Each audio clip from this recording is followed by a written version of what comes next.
de uma longa férias, né, que nós passamos, e todo mundo ligado na conjuntura, os fatos de 8 de janeiro, já estamos no segundo mês do ano, quase a metade do segundo mês do ano.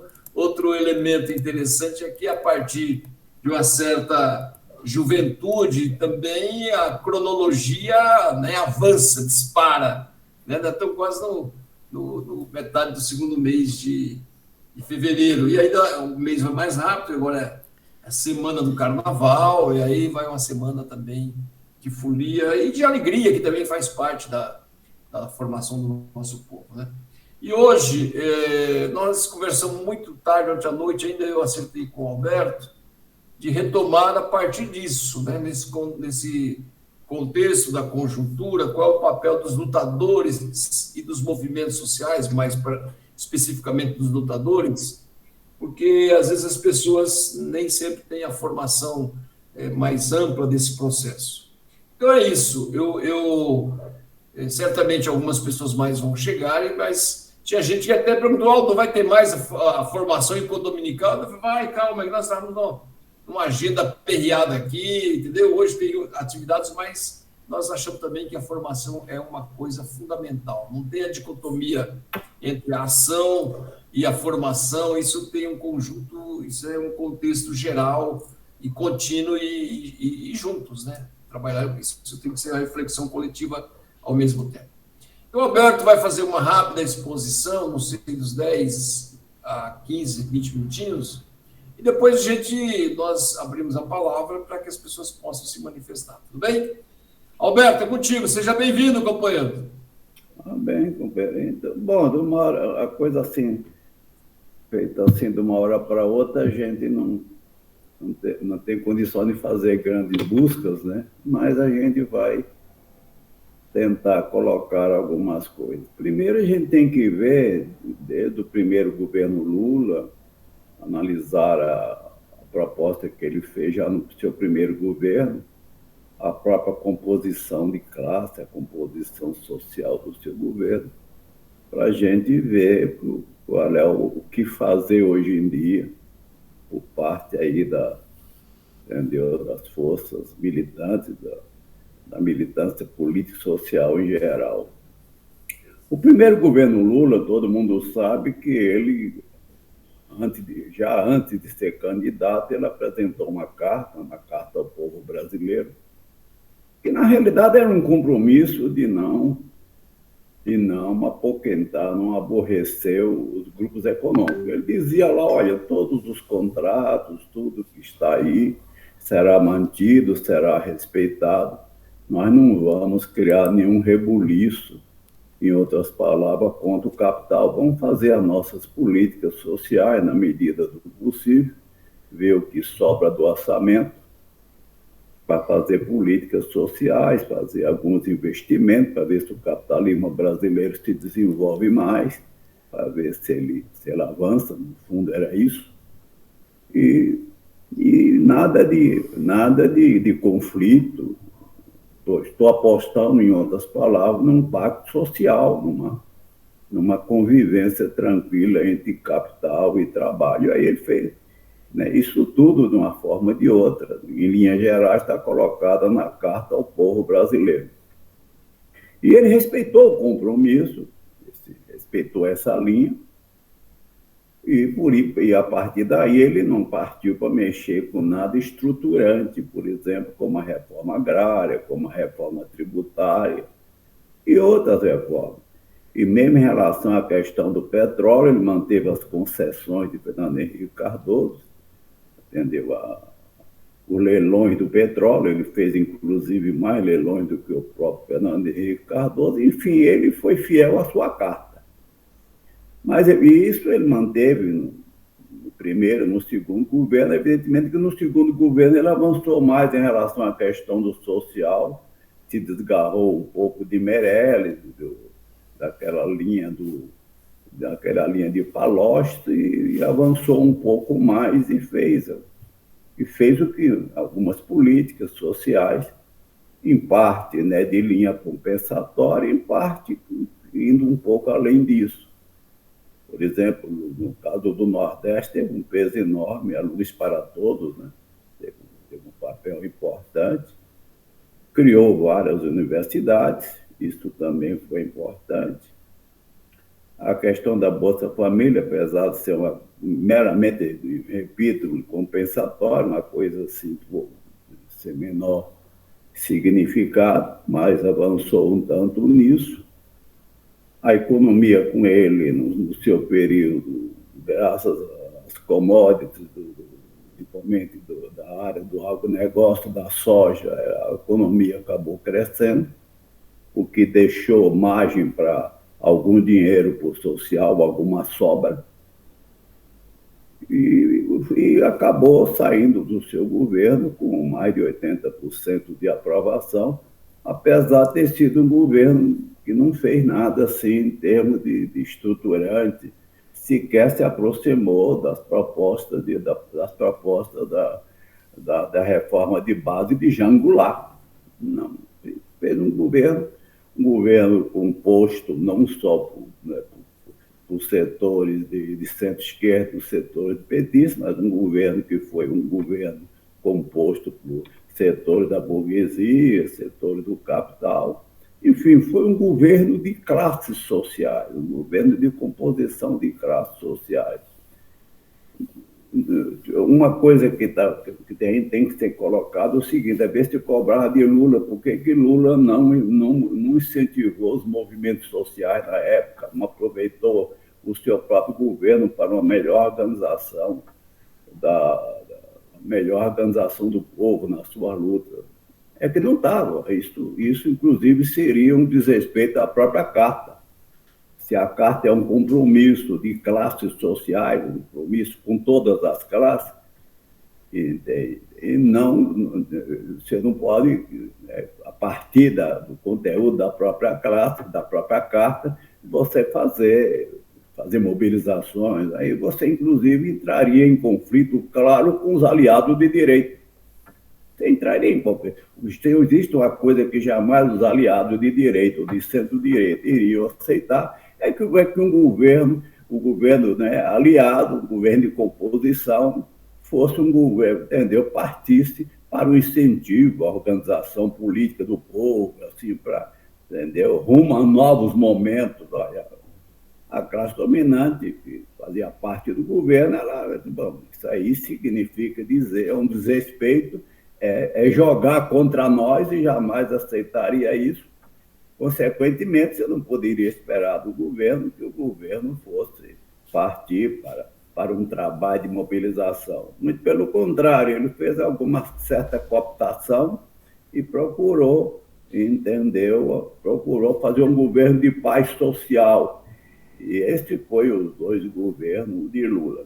Hoje, no terceiro governo, em linha geral, é mais ou menos isso, com um componente a mais, como nós estávamos, quando todas as forças de esquerda, democráticas em geral, mas principalmente as forças de esquerda estavam e ainda estão no combate a um governo fascista. Aí a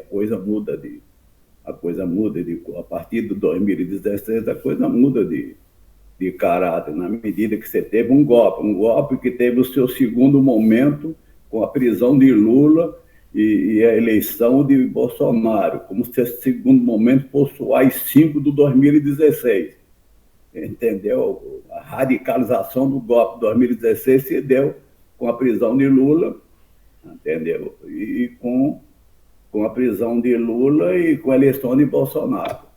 A vitória, na minha visão, na minha maneira de ver, a vitória do fascismo, aí passou a ser prioridade aí a luta contra o fascismo.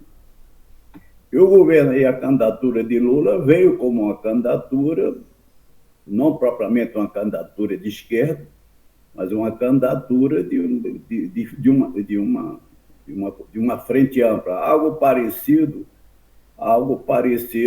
com um momento parecido, de certa forma, com o que aconteceu nos anos 80 na luta contra a ditadura, que toda uma frente ampla, todas as forças de esquerda, de centro-direita se unindo se unindo nos palanques, principalmente, para a luta, para derrubar a ditadura. Nesse momento, Lula foi candidato da nova Frente Ampla, né, no momento de hoje, para derrubar um governo fascista e o avanço do fascismo no Brasil. E aí, consequentemente, esse governo é um governo de frente ampla. Ele já nasce como um governo que tem que se compor, que se compõe com todos, né, com setores de centro-direita, com setores de direita, e avança nessa direção.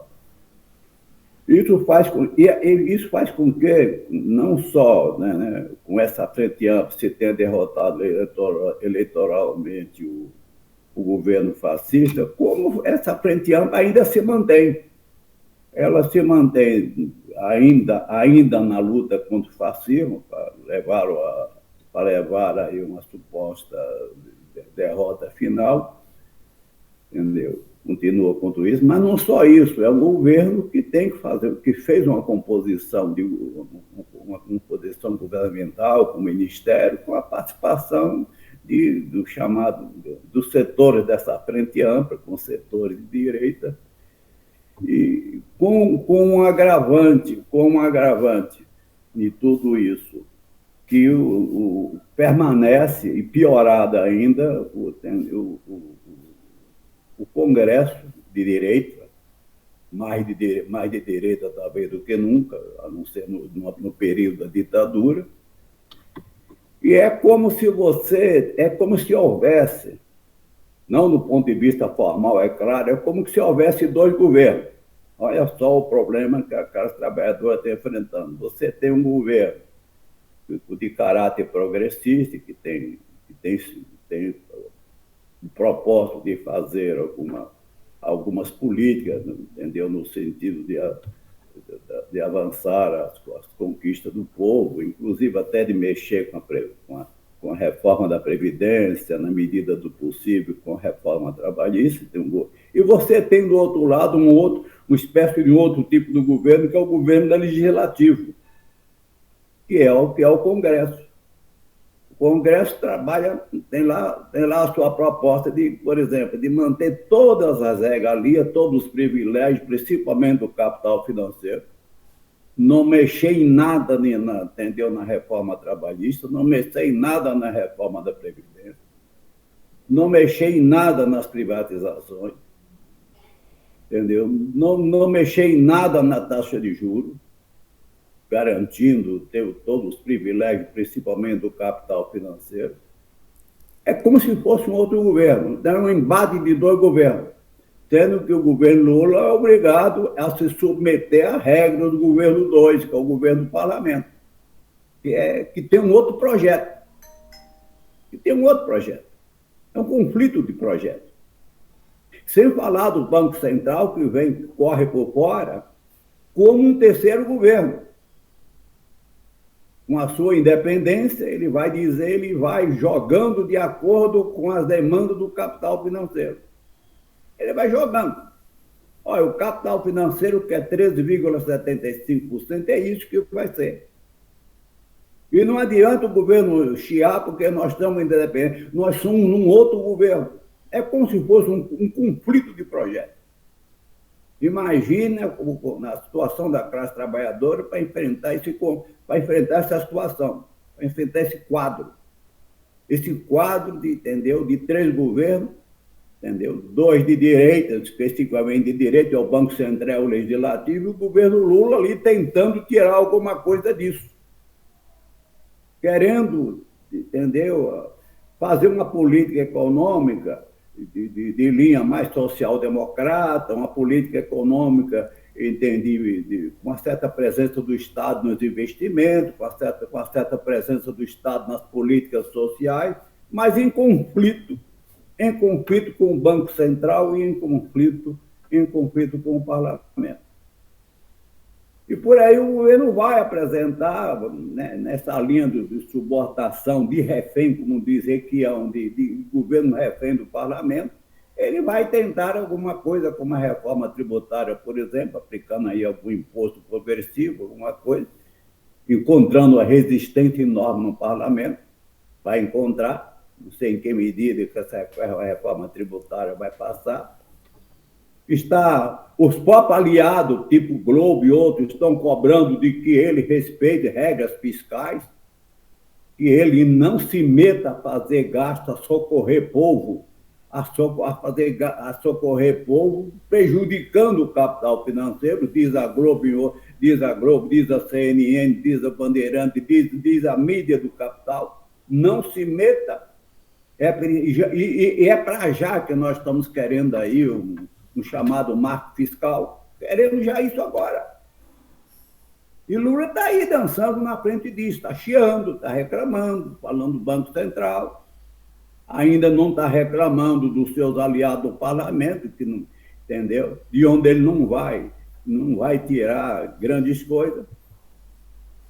Isso tudo num quadro em que o país trabalha para o capital financeiro. Nosso pagamento de juros é 600 bilhões.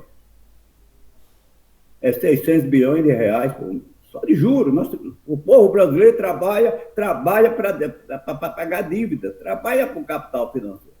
Sem falar que 44% do orçamento federal, 44% está comprometido com a dívida pública, entre juro e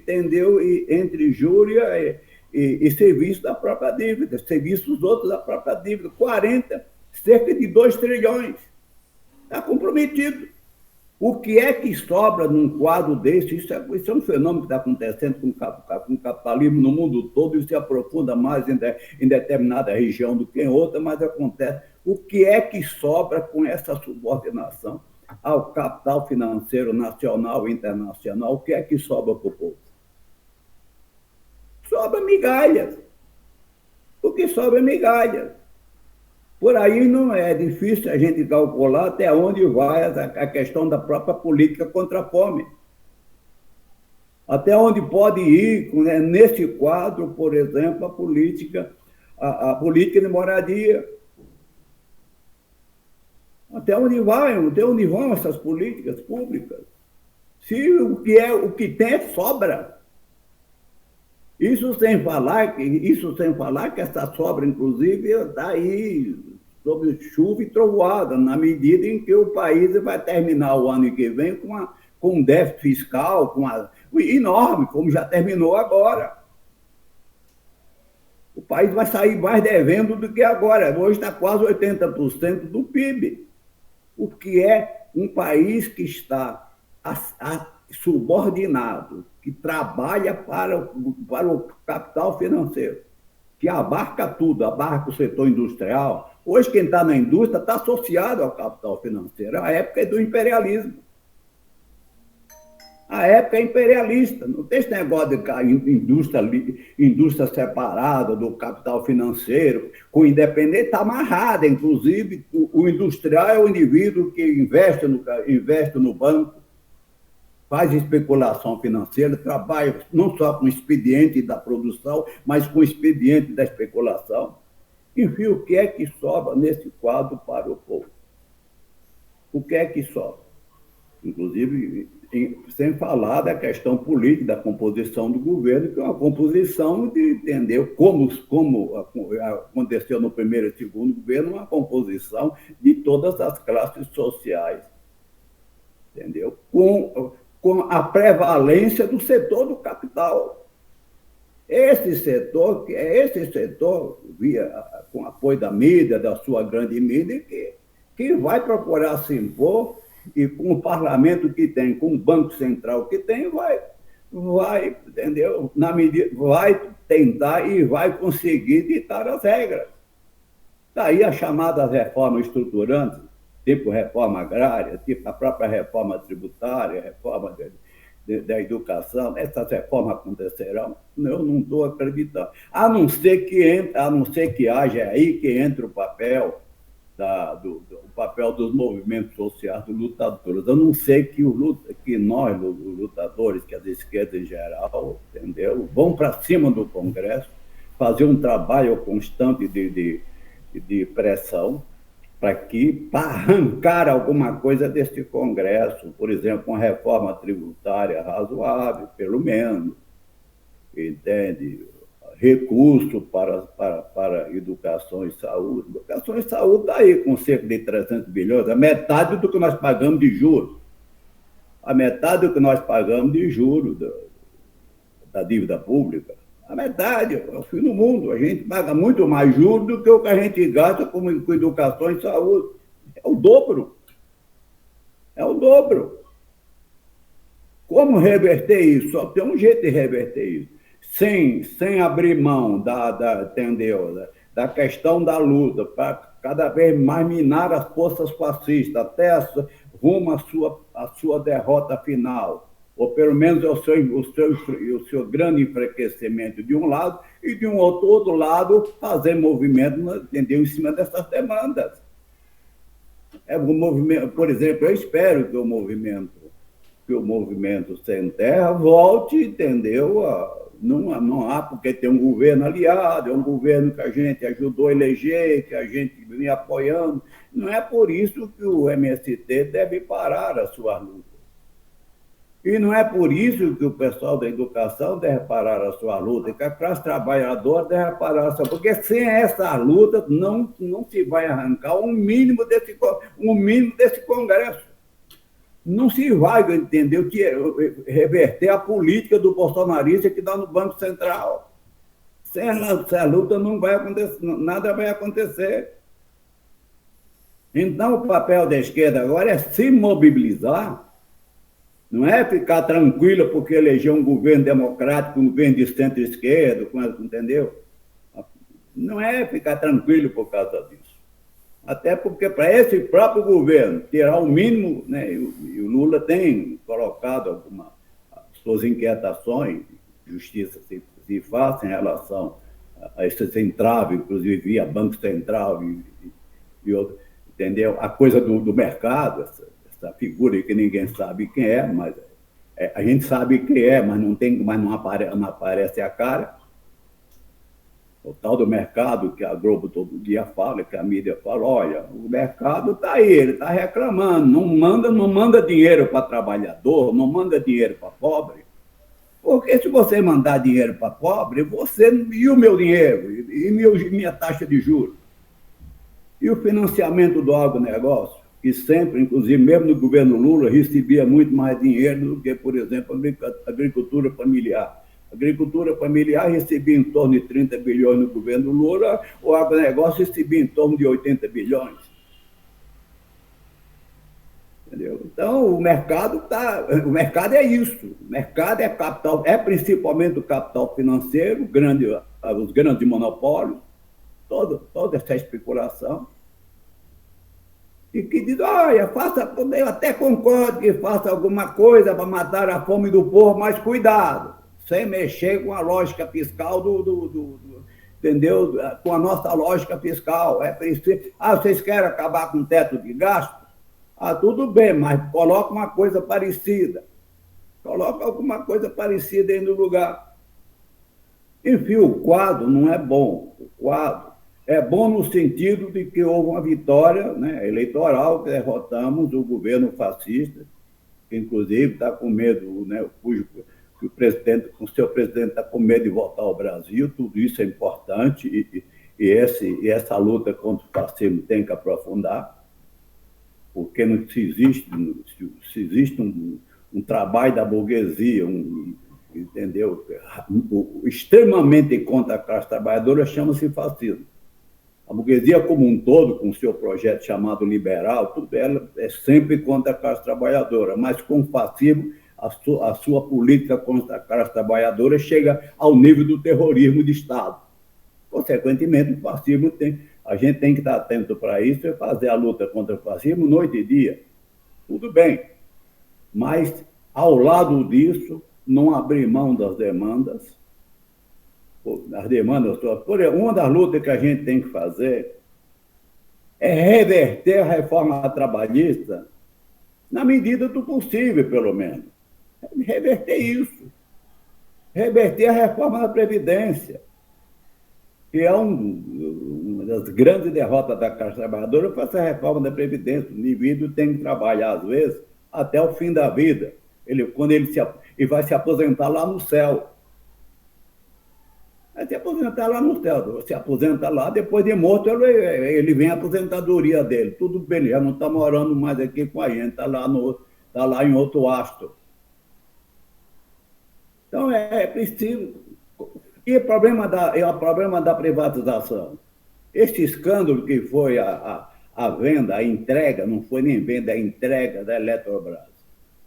Isso é um escândalo. O próprio Lula está denunciando isso, até surpreendentemente, fazendo algumas denúncias interessantes, que ele chama de banditismo, que aconteceu, porque se o Estado quiser participar aí entendeu, do conjunto de ações da Eletrobras, vai ter que pagar 3 vezes mais caro do que quando a empresa foi privatizada. Na realidade, ela foi entregue, foi uma doação, entendeu, ao capital.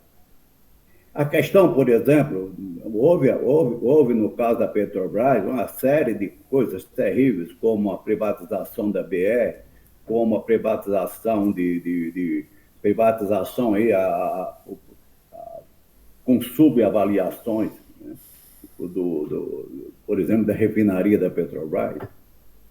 É preciso lutar para reverter essas coisas. É preciso que a esquerda faça uma luta para reverter essas coisas. Evidentemente que uma boa parte, só para terminar, uma boa parte do movimento social não vai, principalmente do movimento sindical, não vai, entendeu, partir imediatamente para essa luta, porque está um tanto comprometido aí também com determinada lógica de paz social, para não incomodar o governo.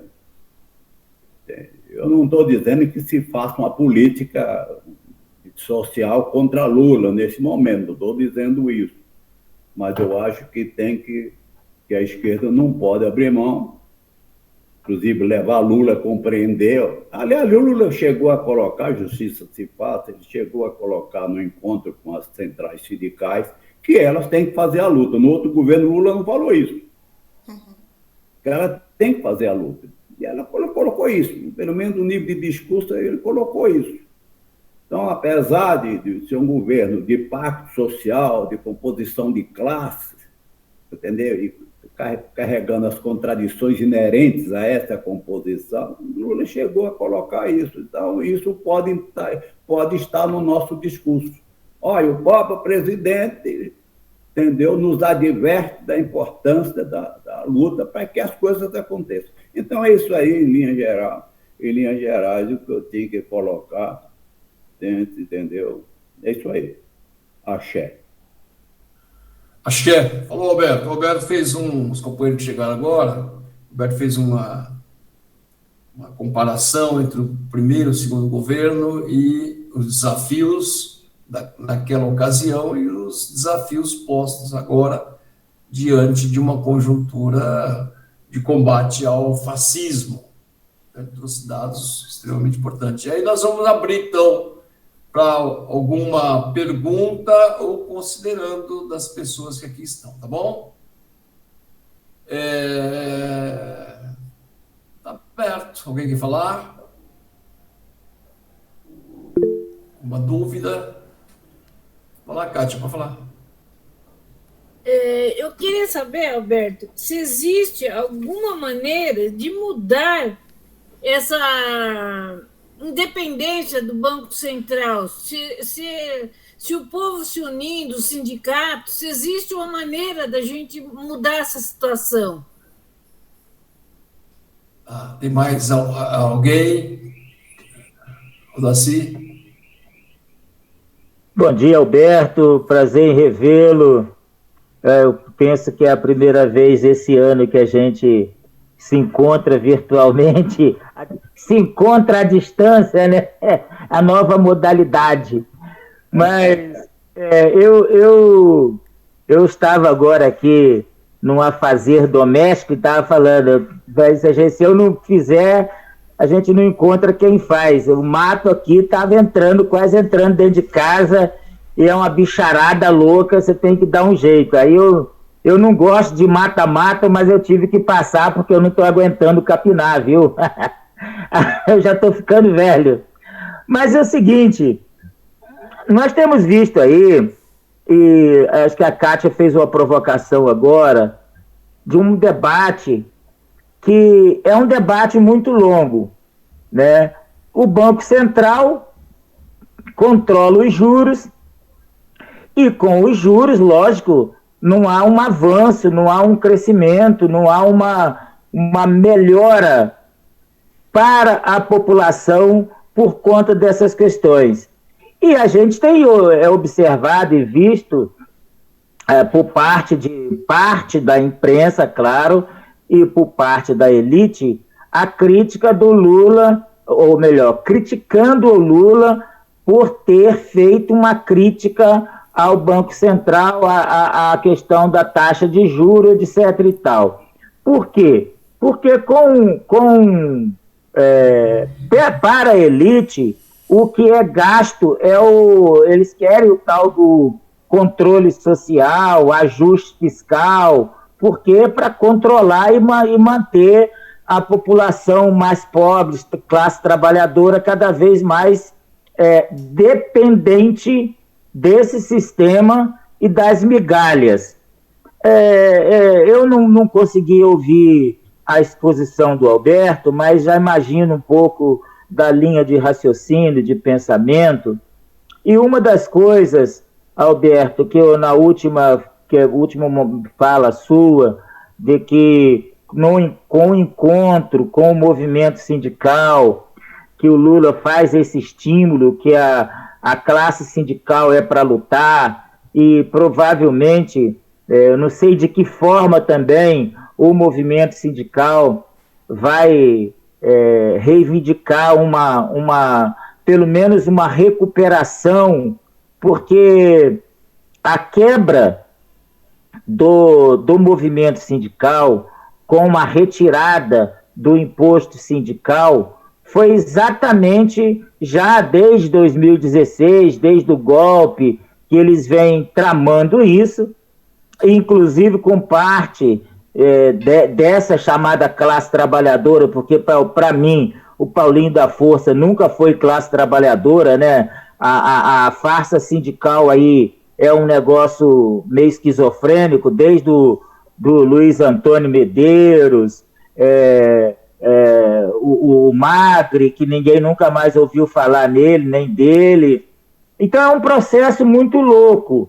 E eu tenho colocado, nós desse movimento, inclusive do Comitê da Anistia, nós tínhamos pensado desde lá de trás do Comitê Permanente de Luta, né, em defesa da democracia, em defesa da classe trabalhadora.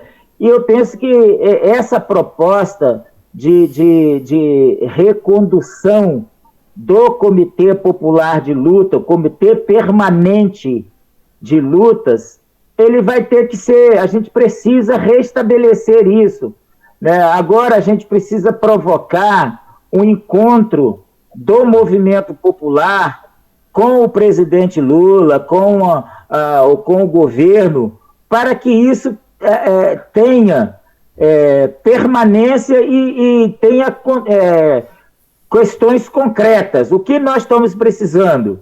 Né? Então, tem algumas coisas que há uma necessidade. Só para eu concluir agora aqui, eu tenho observado o seguinte: a gente está vendo o que aconteceu em Roraima, tem visto que tem acontecido, e a provocação que essa mesma elite fez agora ao judiciário, que eles estão tendo alguns retornos, e a gente precisa aproveitar também, aproveitando esse grupo aqui, e que é uma categoria, a maioria que é categoria sindical, do Em Frente, etc. e tal, precisamos também retomar aquela questão da anistia ao companheiro Aldo, que está aí fazendo lutas, etc., etc., etc., mas do ponto de vista legal tem aí um processo jurídico contra ele, uma dívida que é impagável, literalmente impagável, mas a gente precisa fazer do ponto de vista legal que isso seja anistiado e o companheiro seja restabelecido os direitos políticos e os direitos civis, os direitos cidadão do companheiro. Então, é uma necessidade de fazer isso e aproveitando esse ensejo destas falas, é necessário que a gente retome essa questão. E isso a gente vai procurar fazer ainda dentro desse mês, dessa semana. Obrigado, Darcy. Alguém mais quer fazer algum comentário? Ou a gente passa para o Alberto? Aqui está presente também o Carlos, o Heraldo e a galera. Tem uma companheira que chegou aqui também. Legal. As pessoas que estão vindo pela primeira vez, se puder deixar o WhatsApp, porque aí a gente incorpora no grupo para poder informar todos os domingos da nossa atividade, que agora vamos pegar firme novamente, até porque não tem espaço para descansar nesse governo, né? Pelo que o Alberto disse aí, a coisa ou luta ou vai morrer na praia, não vai conquistar absolutamente nada diante das migalhas que existem. Alberto, com você então. Deixa eu só... Opa, Alvira, tá bem? Oi, eu só queria dar um bom dia para todos, desejar com atraso um feliz ano novo para todo mundo, dizer que eu também estou voltando, tive uns perrengues aí, e é um prazer muito grande ver todos vocês. Alberto, obrigada pela contribuição. Beijo grande para todos. Olá, Alvira, legal. Nós também hoje aqui estamos preocupados, está faltando a Cida aqui, estamos preocupados, a companheira está no hospital, a Sueli, né? Então nós estamos muito preocupados também. É uma companheira que milita bastante aqui junto com os jovens há mais tempo, que participou de todas essas conquistas. Acho que o Carlos conhece a Sueli, que foi da escola dele lá. Ontem estava na UTI, aqui no Hospital São Bernardo. Ela parece estar bem. Hã? Ela parece estar bem. Ela está em observação. Talvez ela vá para o quarto hoje ainda. Legal, Carlos. Ela mudou a medicação. Ela está tomando uma medicação para afinar o sangue, né? Por conta disso, ela sentiu mal, né? Então, ela está internada. Na verdade, a Sueli, em 2017, ela fez uma cirurgia do coração. Não sei se vocês caras sabiam, né? O servidor, ela estava com o coração inchado, aí ela fez uma cirurgia, ela colocou uma válvula, se não me engano, uma válvula de um animal, né? Essa válvula vai ter que ser substituída agora, daqui a uns 3, 4 anos, mas ela já está sentindo algum efeito de que essa válvula tem que ser substituída. E por conta disso, né, ela já tem algum cansaço, mas ela está bem. Ela trocou a medicação para evitar coágulo e sentiu-se mal. Mas parece que ela está bem, pelo que eu tive informação hoje. Só que ela está na UTI, né? Então a UTI reserva visita de último dia, então está priorizando os familiares, né? Dela, entendeu? Tá certo. De qualquer forma, a Cida foi lá para poder pegar, se informar, foi ao hospital, e depois ela vai passar um boletinzinho para a gente de como está, e estamos torcendo pela companheira aqui. Alberto, você. Então, a companheira colocou o que fazer com o Banco Central para que ele perca a sua independência, essa coisa que, evidentemente, a sua independência é decorrente de uma demanda do capital financeiro, uma exigência que o capital financeiro fez, e o seu Congresso, né, representando os seus interesses, o interesse do capital financeiro, obedientemente optou em cima de um projeto do governo, iniciativa do governo, de um governo fascista neoliberal. Simplesmente o representante do capital, nós estamos aqui para obedecer ou prestar a sua obediência, e o Banco Central passou a ser, em nome em nome de uma independência necessária, independência de influências políticas, e que entendeu que isso é bom para disciplinar a economia, inclusive evitar aquela cantilena de sempre, porque a burguesia ela não vive sem mentira, sem mentira inviável, ela precisa, para realizar os seus projetos, trabalhar com a mentira noite e dia. Então, em cima dessas fases, de que o Banco Central tem um papel importante quando mexe com juros para inibir o crescimento da inflação, foi dentro dessa linha, e que, como um projeto do capital financeiro e a sua independência, e só tem um caminho, hoje faz parte do conjunto, aí só tem um caminho para reverter isso. Está dentro do bojo da luta da classe trabalhadora, em cima do que colocou Preto Lindo, entendeu? Na necessidade de um foro nacional, se bem que nós temos já fóruns nacionais nessa linha, como Povo Sem Medo, por exemplo, mas não sei se seria importante criar um outro foro que aglutinasse melhor o conjunto das forças de todas as massas exploradas desse país, entendeu? No sentido de procurar reverter tudo isso. E uma das reversões seria essa de quebrar a independência do Banco Central, que é o banco dos banqueiros. Na realidade é isso. Faz todo o seu movimento com moeda, com o seu movimento de juros, para iniciar o capital financeiro. E, ao mesmo tempo, ir para cima do Congresso para arrancar o mínimo dessa sobra, entendeu? Porque hoje, no mundo, a classe trabalhadora, eu faço questão de repetir, está vivendo de sobra. Na França, o pessoal está na rua, para evitar o pior, para evitar uma reforma que tire de direitos. Então, a França está, com certeza, a classe trabalhadora da França está se lembrando do seu 1848, do seu 1871, nesse momento. Nesse momento, você chama o passado como fonte de inspiração. E isso, a classe trabalhadora francesa deve estar um tanto nessa linha. E isso é uma tendência que é uma tendência no mundo, porque o capital ele só se desenvolve aumentando a sua concentração. É uma lei do capitalismo. Quanto maior concentração, mais capital, maior capital orgânico, menos capital com salário, consequentemente, entendeu?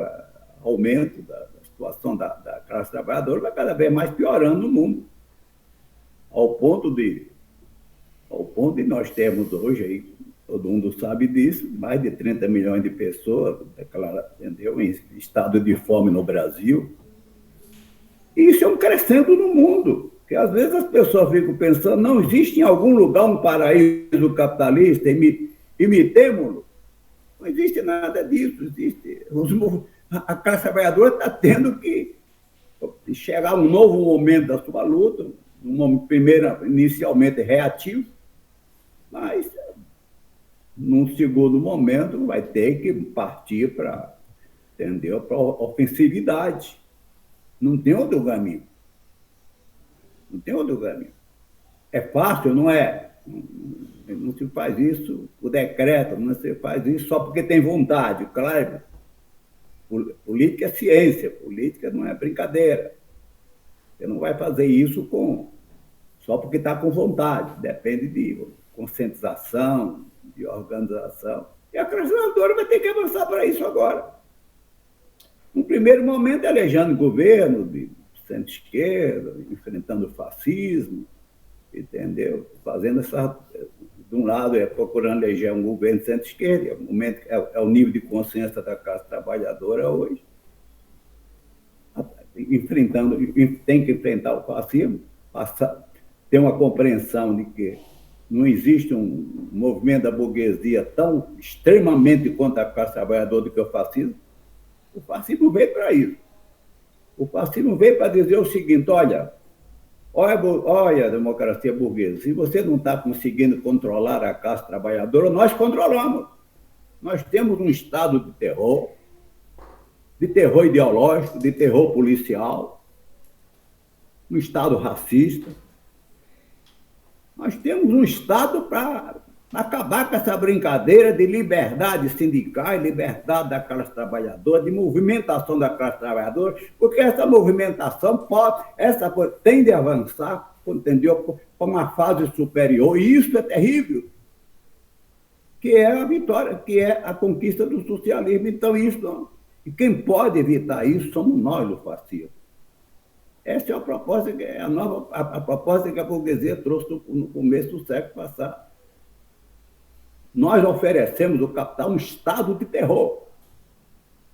É isso que garante o capitalismo. Não são vocês aí, democratas burgueses aí, que dependem de uma conciliação de classe, de uma convivência de classe, de um contrato social, para que o capitalismo não seja ameaçado. Não, nós temos coisas mais avançadas, nós temos um estado de terror. Então, eu repito, ao mesmo tempo que a gente deve, noite e dia, manter a luta contra o fascismo, compreendendo cada vez mais o que ele significa, desde a sua origem, e, por outro lado, fazer as demandas. E hoje, uma coisa interessante, o próprio Lula, no primeiro governo dele, ele não dizia isso, ele estava retraído, não queria mexer, não queria incomodar os setores, as forças do capital, mas agora ele chegou ao ponto, que eu acho que um avanço, ele mesmo dizer para centrais sindicais, movimentos sindicais, vamos à luta, porque ele está percebendo o seguinte, ou vocês vão à luta ou nada vai acontecer, porque com esse parlamento aí, o que é que nós podemos tirar, mesmo esse pouco, que pode estar no orçamento, que a gente pode colocar no orçamento, esse pouco pode não acontecer. O tal mercado pode chegar e dizer, olha, o que acontece é o seguinte, nós não queremos que faça socorros sociais, não queremos políticas sociais, queremos a nossa política, entendeu? Queremos o nosso marco fiscal, queremos o nosso, entendeu? O nosso ajuste fiscal. E se vocês fizerem políticas sociais, o dinheiro não vem para nós. Nós somos o capital, nós somos o dono do mundo, nós somos o capital financeiro. Não vem. Que história é essa de querer fazer políticas sociais? É lógico que a mídia não vai fazer o discurso desses termos, mas está implícito, está subjacente isso, quando uma Globo vem e diz, olha, cadê a nova lógica fiscal? Onde está isso? Cadê o governo? Você não faz isso, só fica falando em gasto, fica falando em gasto com trabalhador, em outras palavras, isso quer dizer, em gasto com o povo. E, cara, e os gastos? E os gastos com o banqueiro? Isso não pode ameaçar os gastos com o banqueiro que nós, a mídia, representamos? Aí fica esse conflito. Dentro da própria frente ampla, entendeu? Em conflito com esse Congresso, em conflito com e com o Banco Central. É como se houvesse 3 governos, 2 de direita, o Banco Central e o Parlamento, e o governo Lula, entendeu? Aberto com o propósito de fazer algumas reformas, de fazer algumas políticas sociais, alguma coisa para melhorar a situação do povo. É como se houvesse 3 projetos, 2 de direita, Banco Central e do Parlamento. Porque o parlamento, na realidade, governa. Ele não é formalmente o governo, mas ele é governo. É ele que diz, olha, aqui não passa um projeto que elimine a reforma da Previdência. Aqui não passa. Nós somos representantes do capital. Aqui não passa um projeto que mexa com a reforma trabalhista. Aqui não passa auditoria, entendeu, da dívida pública. Aqui não passa. Isso vai mexer com nossos patrões, que são os banqueiros. Aqui não passa. Não passa auditoria da dívida pública. Aqui não passa restatização. Aqui não passa essas coisas. Aqui não passa políticas sociais que mexam com os interesses de nossos patrões, banqueiros, agronegócio, do capital monopolista. Não passa. Então, o que é que aconteceu no dia 30? Se foram eleitos 2 projetos. Um projeto de linha social-democrata, centro-esquerda, né, na pessoa de Lula, e um projeto neoliberal, projeto de direita, entendeu? Na pessoa do Congresso. São 2 projetos em conflito. E há um erro durante o processo eleitoral, erro, inclusive, que o PT vem cometendo e que a esquerda, em geral, vem cometendo. Dessa vez tem uma justificativa, que é juntar gente contra o fascismo, como aconteceu, por exemplo, na luta contra a ditadura nos anos 80, que você juntava gatos entendeu, e touros, né, contra a ditadura. Tem, em parte isso explica. Entende? Mas o que está colocado é isso. Então, como resolver essa questão se você tem 2 governos, se você tem 2 projetos diferentes? Com a esquerda, inclusive, que fez a campanha, inclusive o PT, sem chamar a atenção adequadamente para a população de que se você elege um deputado que é contra esse projeto que nós estamos defendendo, através de Lula, você está votando ao mesmo tempo a favor do projeto que Lula defende e contra o projeto. Em outras palavras, você está votando em Lula e contra Lula. Olha só como a coisa é complicada. O Chaves fazia questão de dizer, na sua campanha do fim de 1988, 98, ele dizia o seguinte, a gente tem que eleger outro parlamento. Primeiro, porque queremos avançar com a Constituinte, e segundo, porque não dá com um parlamento inimigo a gente realizar o nosso projeto. E conseguiu isso. Esse discurso tem que ser colocado nas campanhas eleitorais. Olha, Pedro, não vote num projeto, se vocês estão votando no projeto que eu defendo, não vote num projeto que é contra ele. Porque assim você vai votar em mim e contra mim ao mesmo tempo. O eleitorado brasileiro nessas eleições, como vem acontecendo aí a vida toda, votou em Lula e votou contra Lula. E no debate eleitoral, essas coisas não são colocadas, esse esclarecimento da população, essa diferença de projetos, entendeu? Aqui tem um projeto A e o projeto B, os seus interesses estão aqui, não aqui. Se você vota no parlamento que diz respeito a esse projeto aqui, você está votando contra contra um próprio projeto que o beneficia. Então, essas coisas têm que ser colocadas no processo eleitoral. Tudo bem, mas isso não aconteceu. O que é que deve acontecer agora? É a luta. É a luta. Eu acho que Lula, inclusive, pela primeira vez, ele está achando que é importante, eu não quero falar aqui com máxima certeza, mas pelo que ele disse para o movimento sindical, ele mesmo está percebendo que é necessário que essa luta do povo aconteça para que o mínimo do projeto que foi eleito, entendeu, o projeto executivo que foi eleito em 30, tenha um mínimo de respaldo, um mínimo de sucesso, um mínimo de retorno.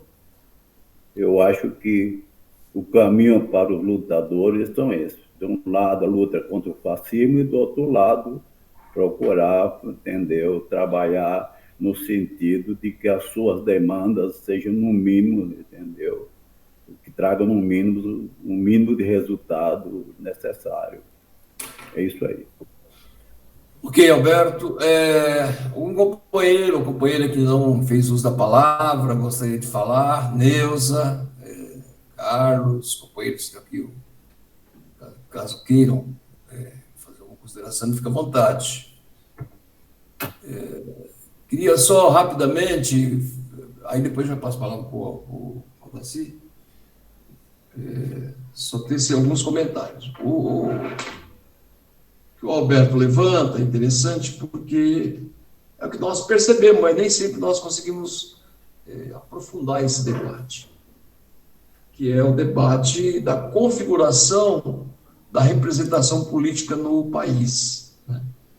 Então, eu quero dizer que o discurso do Lula na posse me pareceu um discurso mais progressista do que anteriormente, na posse dele.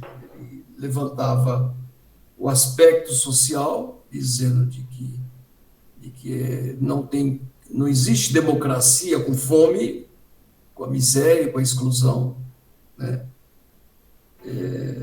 Ele falava da necessidade da mobilização do pessoal, que é um avanço dizer isso, que ele falou para as centrais sindicais, que é necessário evoluir. Ele toma posse, digamos assim, com extrato social dos excluídos, inclusive com a inclusão das lutas dos animais. Acho que foi uma simbologia interessante. E vejo que ele tem se movimentado, ora por influência do próprio setor que está perto dele, ora por influência da Janja, que é uma socióloga também, mas eu sinto que ele está mais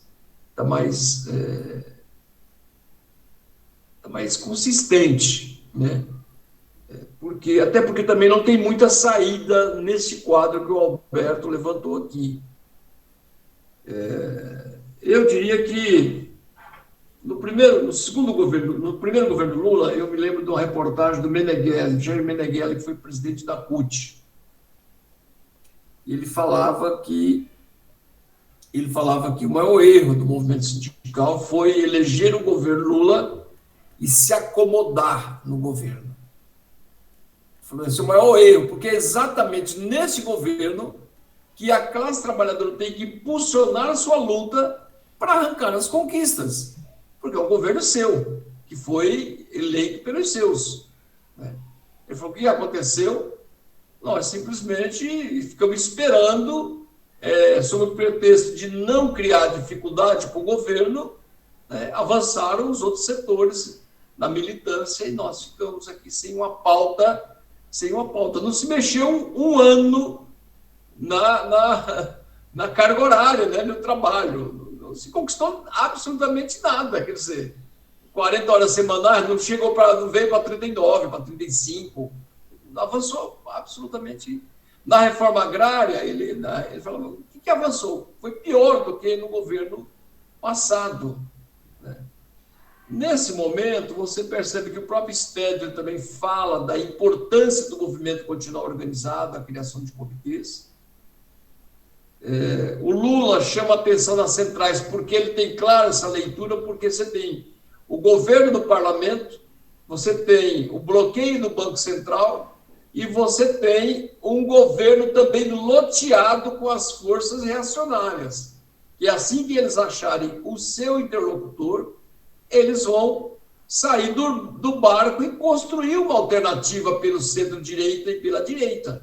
Isso, para mim, não tenho dúvida. E é nesse sentido que acho que não tem saída para o governo se ele não avançar do ponto de vista progressista, do ponto de vista das demandas que unifique uma parte da população. Por exemplo, a campanha da anistia é uma campanha que está colocada. Não dá para anistiar a vida inteira os militares que torturaram, mataram na ditadura, achar que não foi nada. E agora também achar que os militares, tá certo? Estão brincando de golpe, não são golpistas, são tudo boa gente. Não dá, você não tem que anistiar esse povo, não tem que anistiar o governo de Bolsonaro, não tem que anistiar os militares que estão nessa demanda.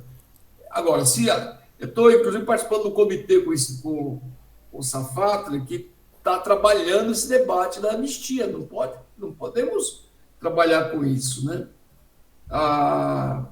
Acho que é fundamental rever essas reformas.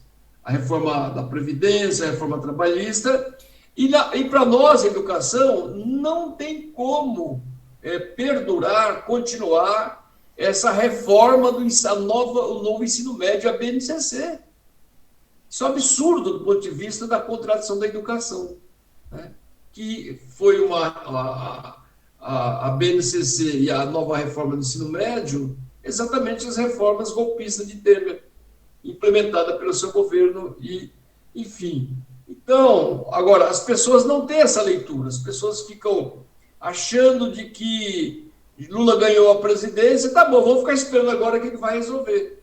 Se a gente ficar esperando, sabe o que vai acontecer? Eles vão copiar o Lula mais uma vez, como golpearam a Dilma e como golpearam prendendo ele.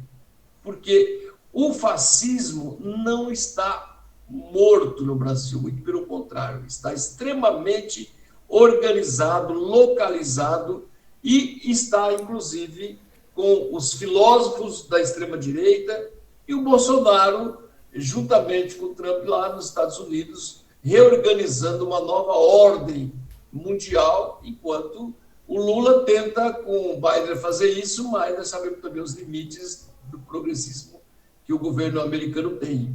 E um ponto que quero, para concluir, chamar a atenção no discurso de posse foi a questão dele retomar o debate com os governos da China, da Índia, com os governos da África do Sul.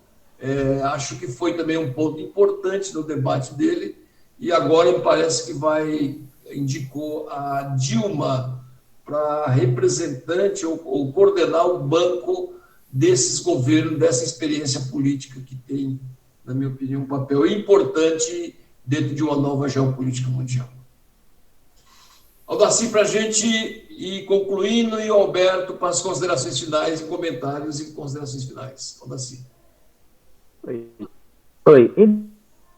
Então, o Aldo tocou aí no ponto que eu já estava, quando eu levantei a mão, esse era um dos pontos que eu estava preparado a falar, que era a questão da Dilma, a presidência dos BRICS com a Dilma, né? Uma relação que será construída dos BRICS, principalmente com esse pensamento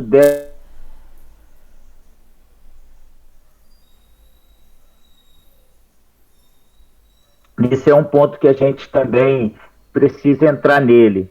Agora, uma coisa que está bem visível, né? Nós, desde 89, nesse processo da redemocratização, nós trabalhamos de uma forma muito romântica, né? De que, por dentro de uma sociedade totalmente pacífica, e fomos trabalhando com isso, e não percebemos, eu penso, que essa direita, eles foram trabalhando e constituindo seus representantes. Enquanto isso, a gente ficou naquela questão do bom escravo, né? O escravo bom, como diz o livro do Clóvis Moura. Tem uma situação que a gente vai observando, o Alberto falou nisso agora, de que a elite, eles não estavam nem... lógico que eles disputaram a eleição com Bolsonaro, mas eles priorizaram o Congresso, o Senado e a Câmara dos Deputados. A gente observa o absurdo que esse bandido delinquente aqui no estado de São Paulo teve 700 mil votos. E não é à toa que os bolsonaristas agora estão indicando esse cafajeste para a presidência da Comissão de Meio Ambiente da Câmara. Chega a ser um negócio aviltante, um troço assim que, se a gente for falar indignadamente, a gente comete até pecados, né, na fala. Por quê? Porque a gente não percebeu isso, eu acho que a gente não percebeu, ou ficou nessa, que inclusive é a minha sugestão para os próximos dias aí, como que a gente vai trabalhar, mas nós vimos aí no processo eleitoral A gente falava isso, o Lula falava isso nos seus discursos, na televisão, muito embora, se agora você tem 30 dias, menos, um pouco menos, 40 dias, sei lá, de programa de rádio e televisão, e você não chega nos rincões aí, nas periferias mais longínquas, você não chega com um programa de televisão. Eles inventaram esse negócio das mídias sociais, que a gente também está caindo nessa, observando que ela é importante, como no caso nós estamos aqui agora, mas olha quantas pessoas nós atingimos com o nosso discurso. E lá na periferia? A gente não está mais fazendo encontros de jovens, associação de moradores, clube de mães, etc. e tal. Eu pensando aqui, eu assisti na sexta-feira agora um programa da TV Cultura, o Estação Livre, onde quem estava convidada a deputada eleita daqui do estado de São Paulo, eu não lembro o nome dela, mas que é do MTST, que é daí de São Bernardo, inclusive, Aldo, ela falava muito aí de São Bernardo, que ela atua como das empregadas domésticas, o programa foi sobre empregadas domésticas. Essa deputada, ela se coloca, diz que o mandato dela será para a organização desta luta, de como vai fazer, eu não sei. Eu sei que ela é do PSOL, ela vem dessa luta, numa dobrada muito forte com o Boulos, foi eleita a primeira mulher empregada doméstica eleita para a Assembleia Legislativa do Estado de São Paulo. Aí eu fiquei observando, ela é um gabinete, um mandato, e nós estamos com o governo literalmente representante desse neofascismo no Estado de São Paulo. Quantos deputados do campo da esquerda estão eleitos no Estado de São Paulo? Olha o governo que a gente está enfrentando, que a gente vai enfrentar daqui para frente. Então, no processo eleitoral, nós precisamos nos preparar melhor. A gente vai observar que essa frente ampla que elegeu o Lula, nós tivemos muitos problemas. Por quê? Porque o capital financeiro, o capital estrangeiro, os representantes deles... Ora, você vê que a gente perdeu no Rio Grande do Sul, o Olívio Dutra perde o Senado para o Mourão. Brasília elege aquela... Eu vou de perdão aí a todas as mulheres agora aqui, mas elege aquela delinquente como senadora do Distrito Federal. Uma mulher que, pelo amor de Deus, não dá. Eu não estou aqui discutindo a questão de gênero, mas a questão é política. Aquela coisa é horrível, uma coisa horrorosa daquela. E o povo, que logicamente que é voto de povão, voto de pessoas pretas, pobres, periféricas, e principalmente por dentro das igrejas neopentecostais, né, que elege esse tipo de gente como seus representantes, os seus algozes como os seus representantes, como aqui no estado de São Paulo, esse troço ter 700 mil votos aqui. Então, ou seja, lá no Paraná, elegeram Sérgio Moro como senador. Então, gente, aí nós vamos vendo aí o pessoal, me desculpa aí algumas pessoas, se caso tiver alguém aqui, mas aí nós vimos aí o pessoal do PCB brincando de fazer campanha, de fazer disputa. O pessoal daquele rapaz lá do Péricles, que inclusive tem um bom pensamento, mas fazendo uma campanha como se estivesse fazendo campanha de síndico de prédio, de representante representante de uma categoria sindical. Não, gente, nós estávamos fazendo uma disputa, era uma disputa ali colocada, era democracia versus fascismo, versus nazismo. E aí nós temos aí o pessoal do PSTU, que estão aí dentro do PSTU, pessoal do PCB, pessoal lá da Unidade Popular. E aí? É um campo da esquerda, inclusive extrema esquerda, o pessoal do PCO, e aí? Cadê esse povo? Nós vamos chamar esse povo para estar construindo com a gente dentro de uma frente popular, em defesa da democracia, em defesa da classe trabalhadora, que dê continuidade. Nós estamos aí com aquela comissão como é que a gente chama? Aquela da escravidão, eu esqueci o nome agora, fugiu o nome, alguém pode falar aí o nome aí, que é uma comissão para saber do processo da escravidão negra no Brasil. Discutimos reparações, discutimos uma série de coisas, e essa situação tem que estar colocada também dentro desse processo. Como o Aldo relembra aí, da gente estar fazendo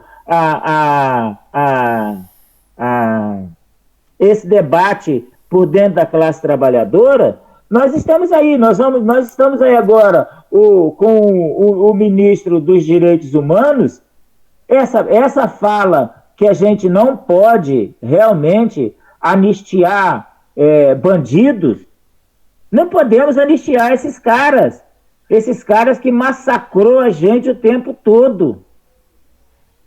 Mas nós precisamos de construir uma frente, ter realmente gente dentro dessa frente capaz da gente elaborar um documento, um dossiê para ser entregue ao ministro dos Direitos Humanos, da Cidadania, para ser entregue juntamente ao ministro da Justiça, Flávio Dino. Então nós temos que ter um dossiê completo em que façamos essas denúncias desses caras, dessas coisas que estão acontecendo, né? Relacionando esse tipo de coisas, que foi o capital estrangeiro que elegeu. Se a gente, concluindo aqui, nós vamos pensar o seguinte: quem financiou, quem comprou, na verdade, o Sérgio Moro e o Dallagnol para fazer todas aquelas safadezas que eles fizeram durante o processo da condenação do Lula, inclusive em 2018, foram os Estados Unidos, lá, o capital norte-americano, via Trump, via aquele sujeito que teve aqui no Brasil, que inclusive o padrinho político do filho do Bolsonaro, da extrema-direita, né? Logicamente, Olavo de Carvalho morreu, mas largou alguém aí que leva o pensamento dele para esse processo. Então nós vamos ter que fazer um contraponto, mas esse contraponto não dá para ser só no discurso, a gente vai ter que elaborar um dossiê colocando essas questões e colocando para o Brasil e para o mundo, em todas as instâncias, porque senão nós estamos perdidos. E elaborando, inclusive, o nosso projeto, viu, Aldo, para como é que nós vamos fazer com 2024, que a gente tem que começar a construir já desde agora. Como que nós vamos fazer? Nós vamos largar com que esse povo vai aí elegendo seus representantes nos municípios, sabe? Nas câmaras municipais. Nós vamos ter que fazer por isso, porque eu não acredito que vai haver aqui uma revolução do ponto de vista da gente tomar esses poderes. E para concluir, é uma coisa, Aldo, que eu acho que a gente precisa nós poderíamos também, viu, Alberto, tá relacionando a questão do 8 de janeiro. Eu penso que ninguém imaginava que eles fossem fazer o que fizeram. Então, nós vamos ter que também analisar as questões nossas antes e depois do 8 de janeiro. Como nós vamos fazer? Nós vamos ficar somente olhando, deixando só o Alexandre de Moraes tomar as atitudes? Como que nós vamos fazer? É lógico que ali no 8 de janeiro, você vai ver ali que ali tem ralé da ralé. Inclusive aquele sujeitinho que quebra o relógio, é um cara tão idiota que eles fazem as coisas e hoje a Polícia Federal só não prende todo mundo que ali estava se não quiser. Porque tem foto, documento, tem nome, endereço de cada um deles que eles podem pegar e prendê-los e fazer com que as coisas aconteçam. Então nós estamos aí com uma tarefa, uma empreitada. Eu penso, Aldo, que o Comitê da Anistia, aquele nosso Comitê da Anistia aí, nós vamos ter que retomar e com mais densidade ainda para fazer com que a coisa aconteça. Ok. Gente, são 11h25. Neuza, para aí já passou o Alberto, mas ninguém levanta a mão.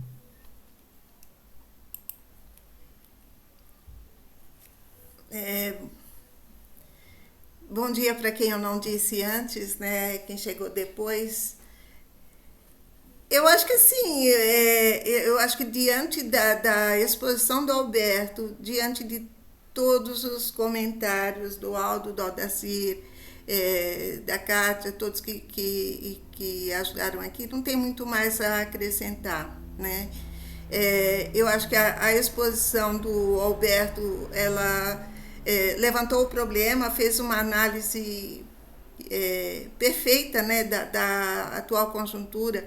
É tudo aquilo que a gente já havia percebido, mas assim, ele colocou em palavras exatamente o que a gente tá vendo, né? Então, não tem muito mais a acrescentar. Eu só queria, eu creio que para a gente ter uma ideia, né, do tamanho da nossa luta, eu acho que basta a gente olhar a diferença de votos que houve entre Bolsonaro e Lula no segundo turno. Eu acho que ali está expresso o tamanho da nossa luta, né? Eu acho que se a gente fosse considerar esse momento como uma guerra, eu acho que o nosso inimigo está dentro de casa. Ele está no nosso trabalho, ele está nas nossas relações familiares, né? Então, assim, eu digo inimigo, claro, entre aspas, porque é contra essas pessoas que a gente tem que se mobilizar, né? Eu acho que, assim, o período de respirar, que a gente disse logo depois da vitória do Lula no segundo turno, que agora sim a gente vai respirar, esse período de respirar já passou. Então, agora é retomar as nossas forças e partir para a luta, né? Partir para a luta onde há a possibilidade da gente estar presente e mostrar essa realidade que foi colocada aqui, a gente tem que fazer. Então, assim, não tem mais... no início da fala do Alberto, eu até pensei como fazer, né? O que fazer, né? Mas ele próprio colocou, né? Ele próprio colocou. A gente não tem que pegar os banquinhos, sentar, não descansar agora, nem pensar. Eu acho que a luta está colocada, né? As necessidades de luta estão colocadas e o que a gente tem que fazer é isso, arregaçar as mangas e onde a gente consegue trazer as pessoas, né? E mostrar essa realidade bem colocada pelo Alberto. Eu acho que é isso. Alberto, você para as considerações finais e algum comentário aditivo, fique à vontade. Bom, sobre a questão da anistia, eu acho que está havendo, felizmente, uma espécie de autocrítica em relação a 79, quando aconteceu uma lei da anistia, entendeu? Com reciprocidade, é o fim do mundo. Anistiados os lutadores contra a ditadura e anistiados os terroristas de Estado responsáveis por tortura, assassinato, pelos piores crimes que podem ter acontecido nesse país ao longo de sua história. Ali foi um grande equívoco. A própria esquerda, ela foi muito tímida em relação àquilo, acabou, no fundo, aceitando, como quem diz, olha, o contexto é de aceitar isso, os militares exigem que os seus que não se toquem nos seus, que não se punam os seus criminosos, consequentemente, nós herdamos da ditadura toda uma cultura de violência, de tortura nas prisões, de matança de trabalhadores. Já visto o caso dos companheiros do MST assassinados pelo Brasil afora, assassinato nas favelas, principalmente da comunidade negra. Enfim, um mundo de terror. A gente herdou da ditadura e ficou aí. Ficou aí até Bolsonaro. Até a chegada, até Bolsonaro. O ponto culminante dessa herança foi Bolsonaro. O ponto culminante. Caminhamos com essa herança até a eleição de Bolsonaro, até o golpe de 2016, a radicalização do golpe, com o seu AI-5 na pessoa de Bolsonaro, na prisão de Lula na pessoa de Bolsonaro. É isso que aconteceu. Isso vale também em relação à Constituição de 88 para a 142, que no mínimo tem alguma ambiguidade. O artigo 142 da Constituição, que abre espaço para aquela questão se as Forças Armadas são poder moderador ou não, aquela coisa um tanto confusa. Felizmente, a hermenêutica do Supremo Tribunal, de outros juristas, né, do campo democrático, aí está dizendo, não é o que vocês pensam, vocês não são poder moderador, nada, mesmo segundo o 142, que deve ser extinto. 142 deve ser extinto.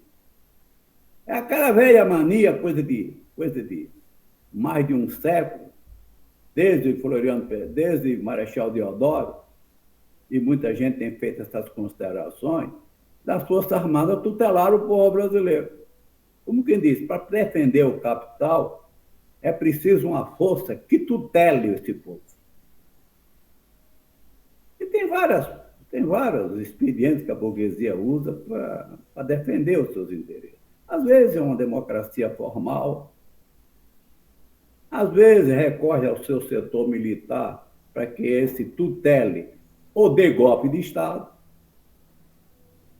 às vezes abertamente vai para o golpe de Estado, vai para o fascismo. Então, eu acho que quando hoje a gente, baseado principalmente no que aconteceu durante esses 4 anos, quando o ponto culminante foi o 8 de janeiro, quando a gente diz sem anistia, a gente, na realidade, está avançando com uma autocrítica em relação aos nossos erros, entendeu, de 79, da fase final da ditadura militar. Estão fazendo uma autocrítica. Eu acho importante isso. E esse debate porque se essa gente não tiver se esses golpistas não tiverem a punição devida, eles se mantêm, e não só se mantêm, se retornam com muito mais força. Com muito mais força. Aí virá a herança do 8 de janeiro. E a herança do 8 de janeiro, sem a punição, entendeu? Sem a punição dessa gente, é a herança de futuros golpes. Isso é isso. Até porque as Forças Armadas, principalmente a partir de 64, o que ela tinha de mais democrático, de mais nacionalista no sentido progressista do termo, mais patriótico no sentido progressista do termo, esse setor, mais de 1.000 militares, foram extintos.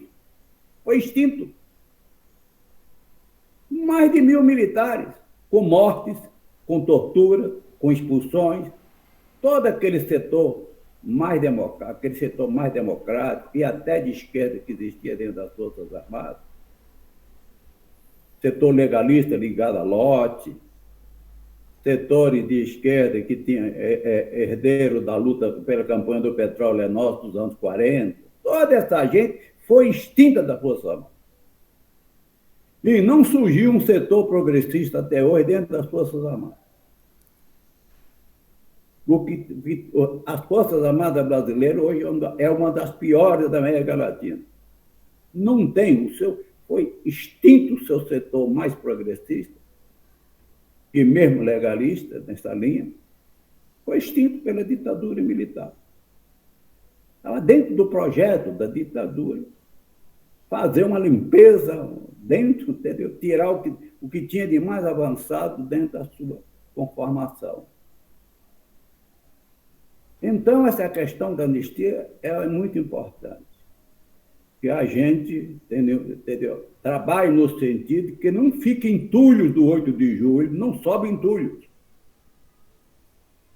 Porque esses entulhos poderão voltar a intoxicar a política brasileira ao ponto de novos golpes e assim por diante, e avanço do fascismo. Em relação à política externa, eu concordo com o companheiro que colocou aí, a política externa foi um dos pontos mais avançados de todos os governos de Lula, foi a política externa. Há até um certo pragmatismo, tudo bem, o pragmatismo não deve ser uma concepção que nos oriente, que oriente as forças progressistas, mas ele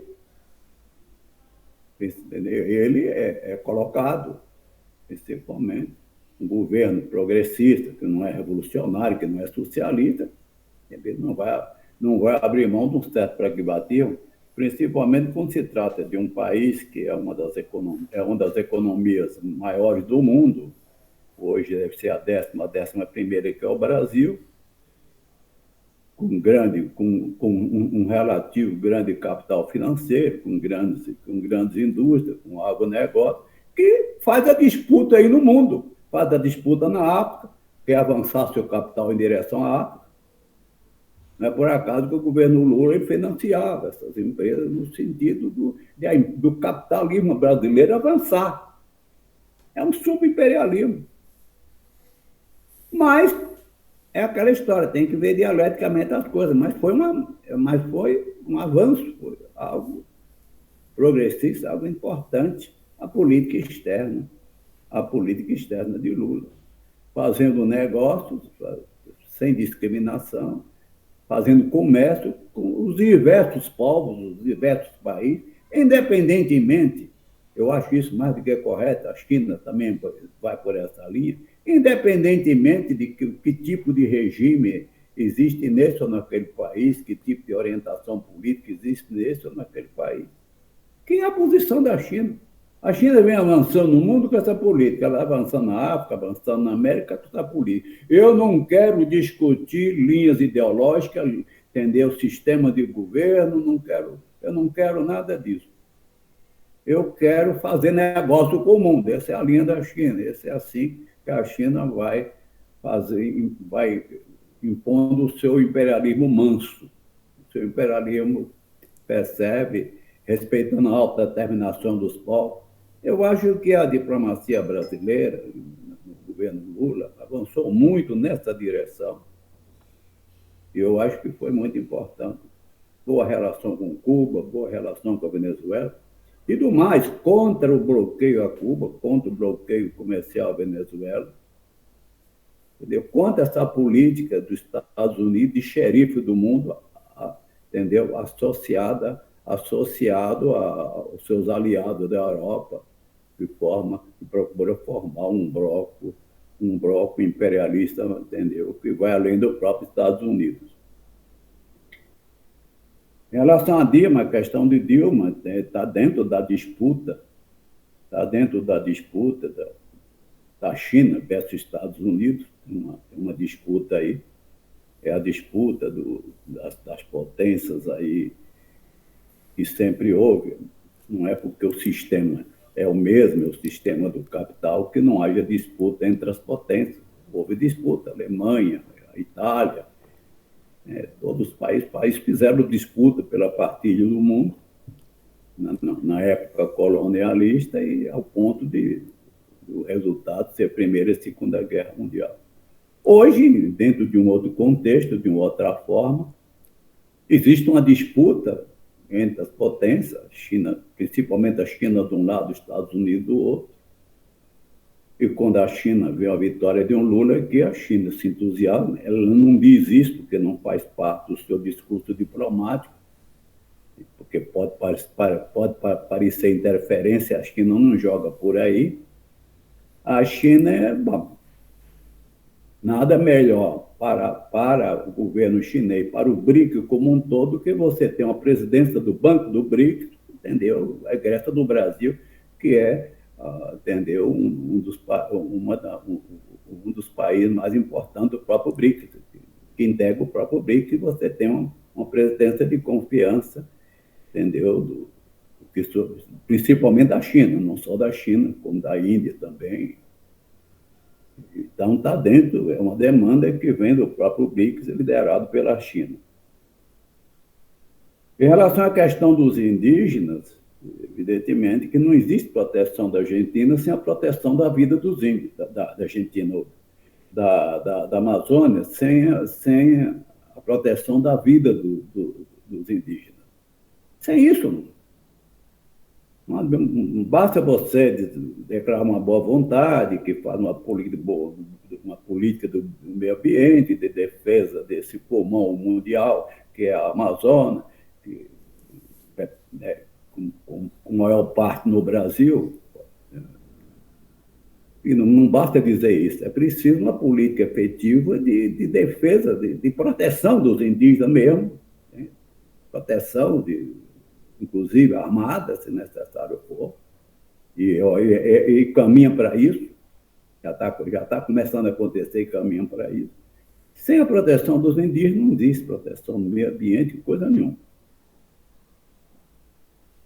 Uma coisa que a gente deve estar sempre colocando é o seguinte: no momento, os chamados liberais, o setor da burguesia, da democracia formal burguesa, ela está na composição da frente ampla aí com a gente, com Lula, tomando essas posições, através de um dos seus instrumentos importantes, que é o Supremo Tribunal Federal, para isolar o fascismo. Mas, na medida que a luta de classe se aprofunda, que as contradições se aprofundam, nós não temos dúvida que esse mesmo setor pode se unir ao outro. O centro-direita e direita pode se unir à extrema-direita, como aconteceu em 2018, que a maior parte da burguesia e seus representantes votou em Bolsonaro. Isso é histórico. Isso não é estrutural, como diz o estruturalista, essa coisa da sub. Não é nesse sentido, mas isso é histórico. Quando as contradições se aprofundaram em 1948 na França, a burguesia simplesmente, todo mundo se uniu, todos os setores burgueses se uniram, que estavam em choque uns com os outros, a Luiz Bonaparte. Luta de classe é assim. Em 64, a maioria da burguesia, a sua quase totalidade, se uniu ao que tinha de mais fascista para o golpe. Eu estou colocando isso que é para a gente, entendeu, não cair em certa ilusão de classe, de que é uma frente ampla, que ela tem uma duração definitiva, a não ser que haja um contrato social, né, um contrato de classe, implícito ou explícito, que tem vida curta, porque a classe trabalhadora tem que avançar com a sua luta. E esse contrato aí, que é bom para a burguesia sempre, é um sonho de Locke, é um sonho de todos os liberais, desde o tempo do revolucionário da burguesia, entendeu? Esse sonho aí não tem duração, porque a classe trabalhadora tem que avançar. Você faz um pacto aí, a social-democracia fez pacto, mas hoje, por exemplo, na França, esse pacto está sob chuva e trovoada, sob chuva e relâmpago. Está lá. Então, a coisa... O companheiro Pretolino colocou a questão da revolução. Eu acho que a questão da revolução ela deve estar sempre colocada, não como uma revolução que vai acontecer a semana que vem, que está colocada uma crise revolucionária, uma situação revolucionária, não nesse sentido, mas no sentido de processo. Como o processo sempre existe. O processo revolucionário, para nós, tem que estar sempre colocado. Significa dizer que a gente está nos organizando nessa direção, na direção de dar passo rumo à revolução. A gente está construindo cultura, construindo uma contracultura, como dizia Gramsci. A gente pode ter crítica a ele, mas há colocações que a gente tem que levar em consideração de Gramsci. Construindo uma cultura, entendeu? Que é a cultura que nega isso. Então, o processo revolucionário é uma coisa que está sempre colocada. O que não está colocado por exemplo, uma crise que aponte para a revolução já acontecer agora, que nós estamos nessa desembocadura, entendeu? Não se trata disso. Mas o revolucionário constantemente ele está trabalhando nessa direção, no seu discurso, na sua forma de fazer cultura, na sua forma de pensar, na sua forma de sentir, na sua forma de viver. É isso que está colocado para nós. Eu sei que o companheiro, eu sei o que ele quer dizer, ele não está querendo, ele não passa a minha cabeça que ele está negando isso. Eu estou apenas aproveitando o que ele colocou para a gente aprofundar determinados conceitos. Isso é uma coisa, entende? Eu entendo a inquietação das pessoas. Em relação ao PCB, o que ele colocou, eu acho que foi um equívoco mesmo. Até cheguei a conversar com alguns companheiros, simpatizantes. Eu que fui do PCB, não desse PCB, mas do PCB antigo por muitos anos, eu acho que ele cometeu um equívoco. O PCB cometeu um equívoco. Não é momento de você ficar marcando posição com candidatura própria, é o momento de você, percebe, apoiar o candidato que significa a frente, a candidatura que significa a frente antifascista, como aconteceria nos anos 80, caso tivesse um candidato por eleições diretas. E o PCB ele cometeu um equívoco, como também os companheiros trotskistas, alguns setores trotskistas, cometeram esse equívoco. Se eles vão um dia fazer autocrítica em relação a isso, vão compreender que é errado, isso é outra coisa. Eu digo isso com todo o respeito, porque eu tenho, até porque eles estão muito ligados. É um setor que está muito, é um setor que vem da minha, entendeu? Da minha vivência política, convivi com esse setor, sou comunista, entende? Mas eu acho que eles cometeram esse equívoco. Às vezes, na melhor das intenções, essa questão das intenções, entendeu? A gente comete erro na melhor das intenções. A gente comete erro com a melhor das vontades. A gente comete erro, como também comete acerto. No caso dele, cometeram esses erros. Então, o momento, não é o momento, ainda permanece, o fascismo foi derrotado apenas eleitoralmente e não no parlamento, parcialmente foi derrotado eleitoralmente. A gente deve manter essa unidade das forças antifascistas de um lado e, do outro lado, avançar com as nossas lutas de demandas da classe trabalhadora para melhorar a sua vida e para que também haja avanço político entendeu? No seio da classe trabalhadora. É isso aí. São as minhas considerações finais. Falei muito. O pessoal disse que o baiano fala muito, né?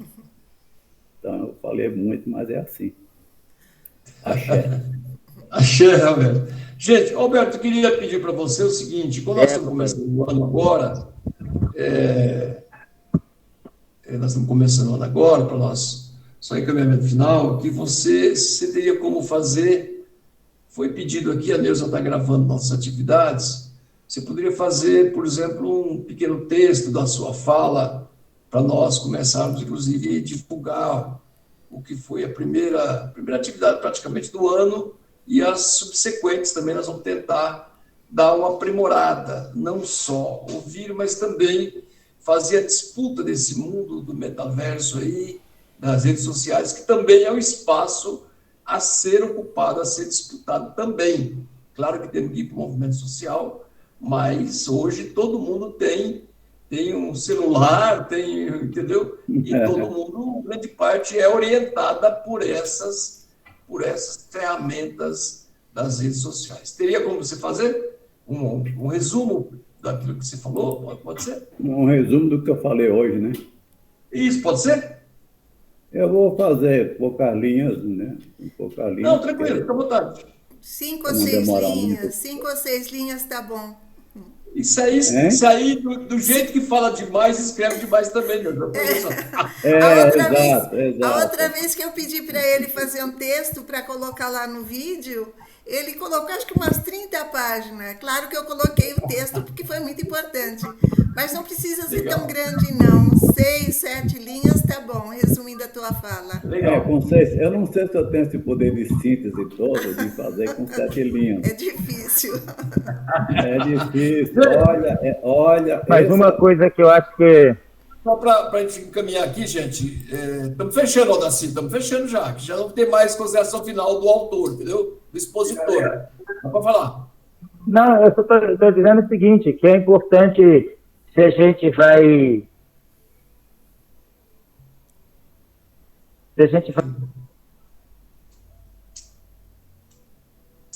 Não estou te ouvindo, pelo menos eu não estou ouvindo. Tem uma companheira nova que está aqui hoje, que ela até colocou aqui um pouco o rosto na tela. Você quer se apresentar? Prazer, meu nome é Ivani, sou assistente social, sou militante do PT há 3 anos, fazendo de Barueri. Legal, Ivani, legal, bacana, viu? Deixa, se você puder deixar, que a gente pega depois lá e te coloca no grupo, tá bom? Se você já não tiver. Tá bom. Ok? Você está com a fala prejudicada, não estamos conseguindo te ouvir. Ok? Pelo menos não consegui ouvir até agora. Agora, nas últimas falas. A gente vai fazer esse dossiê a partir da análise do Alberto, então que é importante... Não dá para ouvir, assim, não dá para ouvir. Não estou ouvindo. Tá, já está pensando nisso. Tá? E ao próximo domingo, se a gente já consiga trabalhar essa questão das relações interreligiosas. Tá, daí vamos trabalhar isso também. Tá bom, gente? Um abraço para todos. Qual é o tema mesmo? Eu tenho que lavar a louça aqui ainda, tem que fazer um monte de coisa. Tem que tocar o barco. Qual é o tema para o próximo domingo? Ficou escolhido algum tema para domingo? Então, eu vou ver mais com outras pessoas. Eu tinha pensado na formação de quadro domingo que vem, porque é importante, muitas vezes, as pessoas também terem essa preocupação na boa formação, entendeu? Fundamental para enfrentar a conjuntura como essa. Você tem que ter quadros preparados teoricamente, senão não vai para lugar nenhum também, né? Tá bom? Mas a gente acerta durante a semana. Tá Tiraram uma foto? Tiraram uma foto? Qualquer coisa avisa. Qualquer coisa avisa. Aqui para tirar uma foto. Quem está tirando a foto hoje aqui? Quem fazia normalmente isso é a Rose. Rose, pode ser? A Rose tá por aí. Isso, a Infeliz também está aqui. Tá bom. Tiraram? Tá bom. Legal. Beleza. Legal. Um abraço, gente. Boa semana para todo mundo. Um abraço. Então lá.